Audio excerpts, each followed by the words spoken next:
Actions speak louder than words. And today, while we're talking about making children healthier, there's a way you can make it happen. The Royal Children's Hospital Foundation supports research, education and expertise that impacts generations of children. And with generous support from the Good Friday Appeal, together they make this podcast possible. Every single dollar is an investment in healthy children. Search the Royal Children's Hospital Foundation to show your support. Hi, I'm Dr Anthea Rhodes, paediatrician here at the Royal Children's Hospital in Melbourne and your host today on the Kids Health Info podcast. In this episode, we're going to be talking about little people and big feelings, meltdowns, tantrums, all of those things that we have to deal with day to day as parents. And to help us understand and give us some really practical tips, we've got one of our clinical psychologists here joining us today, Dr Tamera Clancy. Thanks for coming along, Tamera. Thanks for having me. From the Royal Children's Hospital Melbourne, this is the Kids Health Info podcast. So I've got 4 kids. Some of them are bigger now, but I certainly remember what it was like when they were little. Meltdowns, tantrums and big feelings. Talk us through some of the common behaviours that parents might, be struggling with when it comes to little people. Yeah, and I think you touched on it. They're a really common thing to be happening, right? It's a typical part of development. Doesn't make it any easier to manage, but they are very, very normal. So the types of behaviours we might see are the tantrums, the shutting down, maybe there's some loud voices, running away. What I'm really interested in is what's underneath those behaviours, and that's these really, really big feelings. And little people who don't yet have the skills to understand what those feelings are, let alone to regulate them, or to move through those big feelings. So we as the adults see these big behaviours, which can be quite confusing and overwhelming. And if we can step back a little bit and think about the behaviour and what's underneath it, we might then be able to support our little people faster to recover from the big feelings that they're having. So what sort of age group are you talking about, Tamera, when you might notice some of these challenges? So I guess I'm thinking about young children, so up to the age of about 5 or 6. Those young ones are still learning so much about the world that they live in, but particularly about their feelings, their bodies, and how they experience being in the world. But that's not to say that as they reach school age, they're not also going to still have some learning and skill development around how to manage some of these big feelings. Even as adults, we still learn how to cope and tolerate with stress, for example. Yeah. I think about with the younger ones, they experience emotions so intensely. Like that part of the brain kicks in really early, their ability to experience frustration and excitement and fear. But the skills to manage those, things like frustration tolerance, taking other people's perspectives, impulse control, they don't develop until much later. So what we've got is a mismatch between a big emotional experience and a developing capacity to be able to manage that. And how much of a difference does things like sleep, sort of eating, those sorts of day-to-day habits make to these behaviours? Because I know as parents we often look for reasons to explain why something might be so difficult. Yeah, and it's really important to take those things into consideration. What might be contributing to the little person feeling overwhelmed and having more big emotional experiences, and maybe it is disrupted sleep or lack of sleep. Maybe it's lots of transitions in the course of a day, which as an adult might not seem like such a big deal. We get up, we have breakfast, we go to kinder or childcare, we have to navigate social interactions, we say goodbye to our, special person, then we get picked up again. So lots of changes and transition can be quite stressful on a little person who's still making sense of the world, and that can contribute to some of the bigger emotions that we see and the big behaviours that come with that. Sometimes parents also say that they feel like they really cop the worst behaviour, that they see perhaps their little person holding it together for everyone else, but then when they get home, they see perhaps the worst of their behaviour. Yeah, and I hear that a lot, and I think it's a tribute to the relationship. Like, little people from a young age learn what's appropriate socially and what's not. And they also learn that if I have got these big, uncomfortable, overwhelming feelings, my special person at home, be that a parent or a caregiver, can tolerate that and they can be there for me. Whereas when I'm out in the world, at kinder, for example, or childcare, it might not feel as safe to be able to express how I truly feel. Yeah, so it's actually a sign of a really safe relationship. Yeah. So lots of things that we could talk about here, and we've asked our listeners in the community to send in some questions. So I'm going to ask Grace, our producer, to read some of those out now and we can talk through them together. Let's hear the first one, Grace. Our first question today comes from Lily, and Lily wants to know, how can I tell the difference between a tantrum and a meltdown? It's a very good question, and very difficult sometimes to be able to differentiate between the two, because often those behaviours are big. There's noise that comes with them, there's lots of body movements, and there's clearly some distress for the little person. I often think about it in terms of capacity. So if we think about a tantrum, yes, there's the big behaviours and there's big feelings, but you'll often notice that a child has some capacity to respond, either respond to a parent's voice or respond to a change in the environment. There's still a part of them that's aware of their surroundings and what's going on. Whereas with a meltdown, I sort of think about it as the little person's nervous system being completely overwhelmed, and they haven't got the same capacity to take on board what someone's saying to them or accept the offer of support that a parent might be providing. Their brain has gone offline, so to speak, and they're not as able to notice what's happening around them and use that information to help them regulate and calm. So is the way that you might approach or manage those two situations different? Yeah, it is. I think that there's no perfect answer to that question and there's no perfect way to respond. I think what's important, especially with the bigger feelings like a meltdown and the bigger behaviours, is to kind of simplify things actually, rather than apply some really complicated, convoluted strategy. It's about remaining present with the little person, obviously keeping them safe. So whether that's removing obstacles or things around them that might potentially harm them or other people, but staying present with them, using little language but enough to let them know that you're there. So I can see that you're really upset, buddy. I'm right here. If they can tolerate some touch, maybe offering to hold them in a safe way. But if they can't, and some young people can't tolerate touch at that time, just staying present and saying, I can see this is really hard. I'm here when you need me. I'm here for a hug if you want one, but not trying to use that as a moment to teach, because their brain is not in a place where they can learn and use language in those moments. I think that's such a helpful tip. So when you say not using it to teach, can you explain that a bit more? Yeah. So like I said before, when our nervous system is overwhelmed, our capacity to use language, and by that I mean to listen to what someone else is saying or to use our own understanding of language to think through and reason, has gone offline. So the part of the brain that is most active is the fight, flight, freeze response, which I think most people are familiar with. And the big emotions are really in charge. So the frustration, the fear, the anger. And so in those moments, it's about supporting our little person to calm their nervous system. And if we give too many words, that's going to activate them even more. So the opportunity comes later to think about what happened, to think about, oh, Mummy noticed that you kicked your little brother because he took your truck. Yeah, and I get it, you were frustrated and angry. But there's other things that we can do in those moments.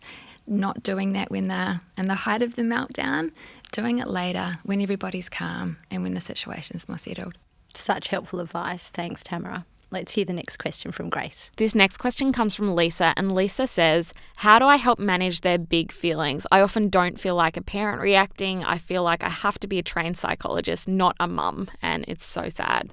Oh, I really feel that question. Yeah, I think the most important thing to say is that you don't need to be a psychologist. What's most important is to be you, to be the mum, to be the parent. Yeah, that's what your little person needs. And particularly for our youngest ones, what they need is co-regulation. So rather than us trying to swoop in and give them some strategy that, let's do some box breathing, for example, which might work with a slightly older child, what we need to be focused on is being present and is using our calm, regulated state, when possible, to help them regulate. And what that might look like is slowing things down, using a calm voice, not so many words, but more focusing on our tone and being present and connecting with them in that moment. So really bringing that calm energy so that they can pick up on that and you can regulate together. Yeah, and offering suggestions, so modelling to them. I can see your body's really wound up. Let's sit down together. We can either have a big tight cuddle. We could focus on breathing in. I'll do it. Do you want to do it with me? So teaching and joining with them in those moments through connection. It sounds so easy when you talk about it, Tamera, but I'm sure like the parent who put the question up, sometimes it does feel really hard. Yeah. So for parents who might feel like they don't naturally have those skills, what advice have you got or what tips? Yeah, and that's a really important point, because when our little person becomes overwhelmed and has these big feelings, we can feel overwhelmed with it too. Yeah, and we're not expected to get it right every single time. And yes, it sounds easier when I say it, and it does take a little bit of practice, because we feel like reacting rather than supporting our little person by sitting with them and helping them through the distress rather than trying to fix it. Yeah, so I guess taking a moment for yourself to steady yourself enough so that you feel like you can be more available emotionally to your little person. And that might look different for everybody, but maybe that's just a quick check-in, just take a deep breath. I'm going to roll my shoulders back, kind of reframe a little bit. I don't need to make this perfect. What's most important is connecting and being with my child through this moment. Great advice, thank you. Let's hear the next question. This question's from Sarah, and Sarah wants to know what strategies work when a child cannot access language or find the right words in the moment. I love this question because it really is a parent noticing what's happening for their little person. So by accessing language, it means kind of forming a thought and being able to express that to the parent or caregiver that's trying to support that little person. And I think it's really important to kind of put a bit of a developmental lens on it and to remember that the youngest children are still learning the language. They're still learning what these words mean and what they represent. So the emotions that we understand as adults, like frustration tolerance, they don't have the words and the understanding for that yet. And when their emotions are heightened, they're really going to find it difficult to be able to say, I'm feeling sad about. So what we need to help support them with in those moments is to be present and to kind of almost coach them through it in a way. Like if you think about yourself as being an emotion coach, maybe. So what we might do is to get down on their level and be with them and say something like, I can see that you're feeling sad. I understand that. How about we? And then offering a suggestion that might feel appropriate for that moment and for whatever it was that contributed to the sadness or the frustration for your little person. So I guess helping them to make sense and understand why they're feeling the way that they are because of what had just transpired before. And so you're effectively helping to teach them a little bit in that moment how to find some words or even just have a word to describe what it is that they're experiencing. Exactly. And you're also teaching them that it's safe to talk about this stuff, that it's okay to think about our feelings. Right? So ultimately we want to develop young people that can say, I was feeling really frustrated that this happened, and I can own that and I can think with you about how to manage it differently next time, rather than we don't talk about feelings and then it becomes something that's more overwhelming because we don't understand it, we don't talk about it, and it's not safe to do that. So helpful. Thanks, Tamera. Lots of really great advice in there. Let's hear the next question. This last question today comes from Tam, and Tam has a question around lying. She says, my child's lying about everything. They're lying about the big things, the small things. We've tried ignoring it, speaking about it, just letting it play out, but it just keeps getting worse and it's killing us. Lying, it's such an interesting concept when we think about it in relation to little people. It's such a common part of development, but it can be quite confronting too. And I think it's really important to think about that, the development bit, the age and stage that our children are at. So lying as an adult is different, right? It's more deceitful and more manipulative, maybe. But for a child, there isn't that same kind of intent behind what they're saying. Often it's more around trying to make sense of the world that they live in and their, big imagination, and then the reality that they're faced with. And somewhere in between, there might be some of these statements that they make that perhaps can be perceived as lying. Sometimes too, it's about avoiding being in trouble. Yeah. And again, also it could be about seeking approval, gaining approval from their parents, or maybe from some of their peers. So I think if we maybe think what the function of the lying is for the little person, or more what is it doing for them? Like, what is underlying it? We might be able to then respond in a way that's more helpful for our little person. Yeah. And I guess if the lying is something that the family's experiencing, like Tam has asked about and said, it's persistent and it keeps happening despite what they try and do to support their person, it's appropriate to reach out for some more support, especially if it's occurring across different situations and environments. And maybe if it does seem quite complex, then reaching out and asking for some support around that will help us to understand what's contributing to the lying for the little person and how we can best help them with that. And in the moment, in terms of a sort of practical tip or example, so if you're there with your child and perhaps, for example, you've seen they've done something like, they've spilled the milk, and you say, oh, did you do that? Did you spill the milk? And they look and say no. What should you do? Do you let it go? Do you address that? What sort of language would you suggest? I think I would be curious with my little person and I would wonder, oh, that's really interesting. So the milk has ended up on the ground. I wonder how that happened. If you did knock it down and it spilt, that's okay. We can clean it up together. It's really helpful if you let me know next time, because then maybe you and I can both do that job. So I guess we're wanting to do that in a way that we're noticing that something's happened. We're letting them know that it's okay. They're not going to get in trouble for knocking the milk over, and that actually it can be fun. We can sort this out together. So if you let me know, then as a team, we can do the fun job of, getting the wipe, and we'll wipe down the surface together. And I know that that's not fun as an adult, but for little people, they really want to be involved and they really want to be helpful. So if we create an environment where it's safe to tell the truth, then they're more likely to do that, especially if it's something around avoiding being in trouble. Okay. And sometimes parents are really focused on getting kids to own up. Does that matter? Well, I guess for some of those parents, it's about being accountable, isn't it? And about being responsible for your words and your actions. And I think that if that value is something that you hold really strongly, then yeah, it's important to move in that direction. But these little people are still learning about themselves. They're still making sense of who they are and how relationships work and how the world works. So supporting them to do it rather than doing it in maybe a harsh or more critical way. Because I guess if we do that, we're moving towards maybe creating a sense of embarrassment, or that this isn't something that's safe for me to do. And the next step would be about repair afterwards. So maybe when the situation is like a little bit of time has passed and everybody's feeling more calm, to come back together and say, sometimes things will happen and those things might feel tricky to talk about and to think about with me or with your other parent. But we're here for you, and we might not always have the answer, and we might not be able to fix it straight away, but we can think about it together.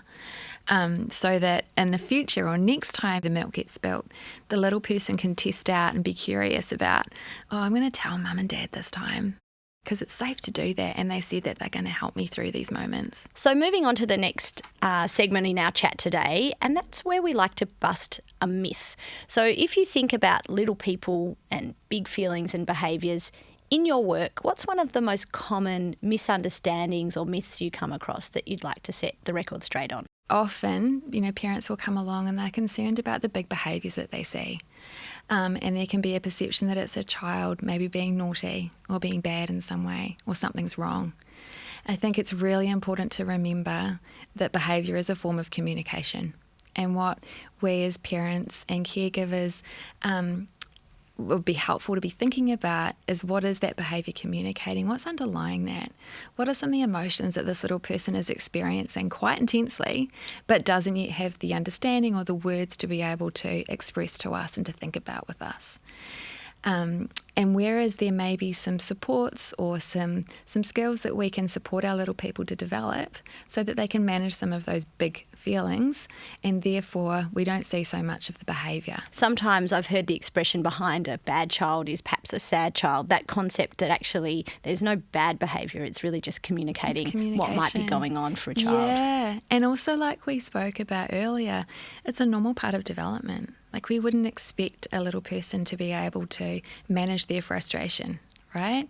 They are still learning how to do that, and it takes time. So what we're looking for is not perfection. We're looking for progress.